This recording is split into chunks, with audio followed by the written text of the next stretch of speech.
పశ్చిమ బెంగాల్లో 2 రైళ్లు ఢీకొనడంతో ఘోర రైలు ప్రమాదం చోటు చేసుకుంది. ఈ ఘటనలో పలువురికి తీవ్ర గాయాలయ్యాయి.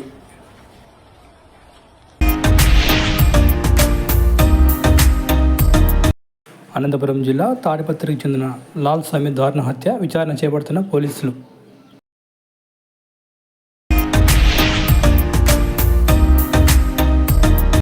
నేడు పోలవరాన్ని సందర్శించనున్న AP CM Chandrababu Naidu.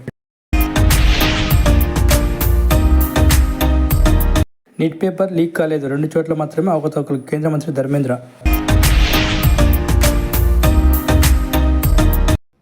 Paris ఒలింపిక్స్కు అర్హత సాధించిన భారత మహిళ ఆర్చర్ బజాన్.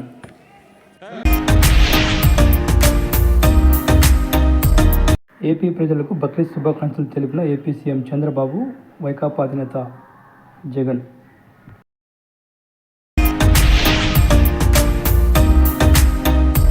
వచ్చే 3 రోజుల్లో ఏపీలో వర్షాలు కురుస్తాయని అమరావతి వాతావరణ శాఖ వెల్లడి.